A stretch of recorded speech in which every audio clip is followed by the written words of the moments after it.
The Sports Desk is brought to you by Jim Butler Chevrolet, the Midwest's #1 Chevy dealer 10 years running. Now, usually when a team goes across Florida to play a spring training game, they leave all the big names at home. But with this Cardinals team, there's always big names in the lineup, even on a bus trip across the state. However, today was not one to write home about against the Tigers in Lakeland. It was a rough day for Gordon Graceffo against the Tigers. The flame-throwing prospect gave up 4 runs in 2 2/3 innings. It was an even rougher day for prospect Michael McGreevy. He allowed 6 runs in just an inning and a third. Nolan Gorman continued his hot spring, though, going 2 for 2 with a home run. I asked his longtime friend and fellow Cardinal, Matthew Liberatore, earlier in camp if 2023 could be a breakout year for Gorman.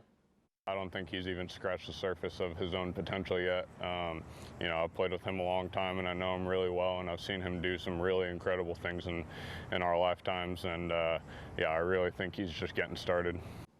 If you've been staying up late to watch the Blues on this West Coast swing, I have a bit of good news for you. Tonight's game is only at 8 p.m. The Dodo are out in the desert for a date with the Coyotes, and new addition Jacob Vrana. He's set to make his Blues debut.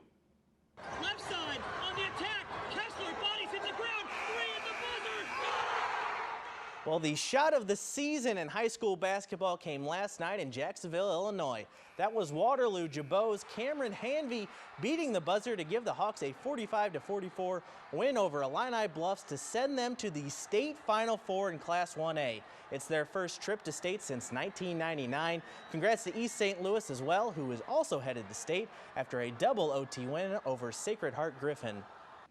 Well, from Jabot looking for their first state title to another team who just brought their first state title home. The Mater Dei girls won the Class 2A state championship this past weekend, thanks in part to a dominating performance from 6'5" sophomore Alyssa Korkenmeyer. She registered a triple-double with 23 points, 14 rebounds, and 10 blocks against Byron. And she didn't even know she hit the milestone when she did it. She came out and she was a monster. She was getting every rebound, getting every block. She was so helpful.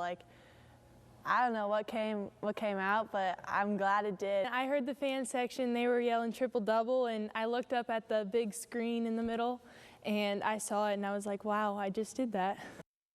Back to that buzzer beater. Think about how many kids have played out that moment in their driveway to send your team to state. He actually got to live it out. Pretty awesome. That was pretty exciting.